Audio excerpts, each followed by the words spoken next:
Ozzy Osbourne, the literal Prince of Darkness, just said, "Yungblud is the future of rock." And the internet fully combusted. TikToks, tweets, flying everywhere. Even my mom retweeted this in all caps.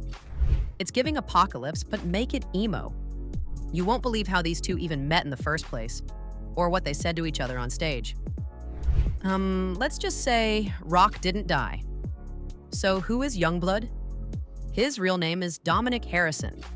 He's 27, from Doncaster, UK, which sounds like a Harry Potter town, and yes, his British accent could butter toast.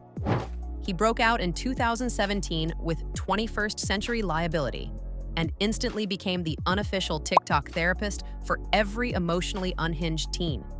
Fans love his vibe.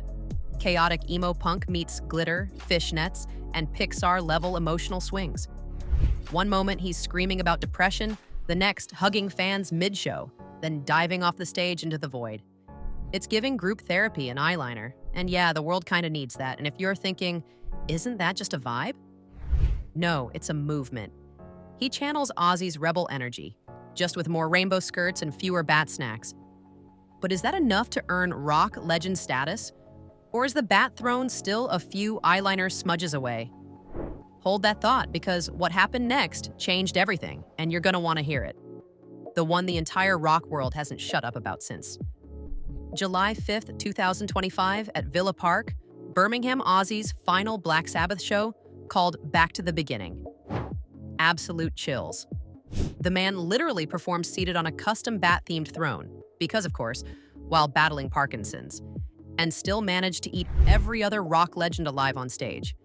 That's not a show, that's a declaration of immortality.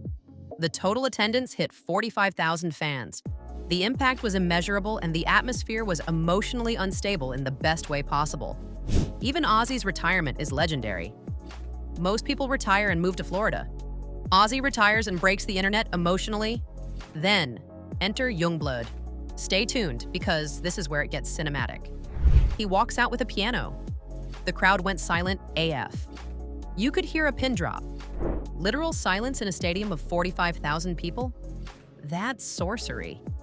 Even Ozzy looked shook. But what happened next is what everyone is talking about.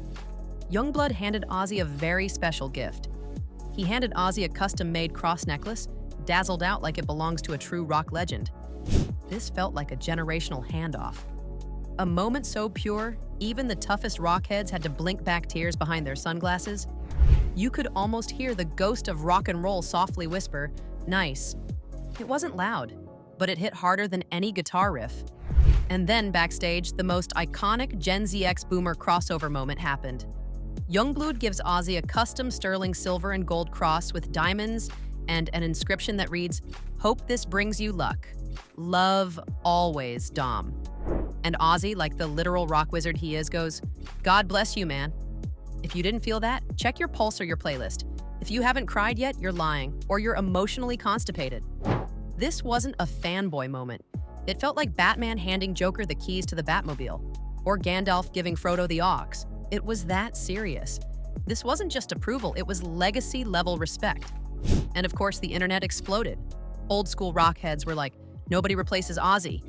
Hold up, not so fast, emo boy. Rock is dead. Yungblud can't even spell metal. Meanwhile, Gen Z was foaming at the mouth. He's the moment. Ozzy passed the vibe check. Prince of Darkness meet Prince of Oversharing. Ozzy bit a bat. Yungblud bites gender norms. Real recognize real. Rock isn't dead, it's just wearing eyeliner and Doc Martens now. This crossover was able to bring together two generations of people. Even Sharon Osbourne reposted the performance and was like, "This boy gets it." If Sharon says you're valid, you're basically knighted. That's rock and roll canon now. Clips of the performance and that diamond cross moment took over TikTok, Reels, Insta stories, even YouTube edits with sad violin music were trending. Like, someone made a 3-minute montage of that hug with subtitles in Portuguese. It's global now, world tour of feelings. Someone even made a lo-fi remix of the speech. It slaps. The entire internet became a sad, screaming, sparkly emo concert. People were like, this is the rock handoff of the century. Ozzy sees himself in Yungblud, not literally, that'd be scary, but spiritually, 100%. So now the question everyone is asking, Can Yungblud actually be bigger than Ozzy? Or is this really good PR? Let's start analyzing. Let's talk pros and cons because Yungblud isn't just another guy with a mic and a mood board. First up, the pros. Yungblud is basically a walking icon of Gen Z. He talks openly about mental health, politics, gender identity with zero filter. Ozzy Osbourne himself literally knighted him with approval, telling him, "Keep saying the shit no one else will." The guy actually cares about causes, about fans, about the music. But we gotta be fair. Cons? He's still a baby in music years. Ozzy's been in the game for 5 decades. Yungblud's only been in it for 1. It's not too predictable on how long he's going to last. And sure, his vibe is more glitter boots and hugs than leather jackets and post-bar brawl eyeliner. He even canceled a show last month due to tonsillitis. Meanwhile, Ozzy once performed while sick, hungover, and with a broken rib. We're talking about 2 very different fonts of chaos. Also, let's not forget Ozzy's final show wasn't some small garage gig.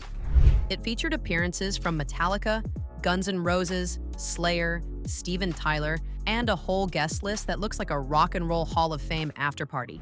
The fact that Yungblud, a 27-year-old with pink hair and Tumblr energy, stood on that stage and held his own, that says something. Maybe he has a shot at what it takes to stay relevant in the game. This moment split the internet faster than a K-pop fandom war. Half the world is out here calling Yungblud the second coming of rock. The other half's screaming, he couldn't even survive Ozzy's tour bus. But here's where it gets real deep.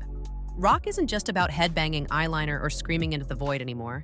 It's about evolution, expression, vulnerability. It's about being loud in a world that wants you quiet. Yungblud represents a different kind of rage, one that cries and fights back, one that wears skirts and sings about trauma, one that says, "Hey, you're not alone in your mess." He's not out here trying to be a rock god. He's trying to be a rock human. And honestly, maybe that's the point. So yeah, maybe he's not Ozzy 2.0. Maybe he's just Yungblud 1.0. And that's exactly what this generation of rock needs. Not a carbon copy of the past, but a glitter-drenched, emotionally charged future. One that screams with you, not at you. And let's not ignore the biggest plot twist of all. Ozzy said Yungblud sang, "Change is better than he did. Y'all." That's like Beyonce saying, "She outsang me." That's not a compliment. That's a spiritual awakening. That's legacy-level respect. So what do you think? Is Yungblud the rock savior we never knew we needed? Or is Ozzy still the forever king of metal mayhem? Drop your hot takes in the comments. Debate like it's Reddit at 3 a.m. Stay loud, stay weird, keep the torch lit no matter whose hand it's in. Like and subscribe for more.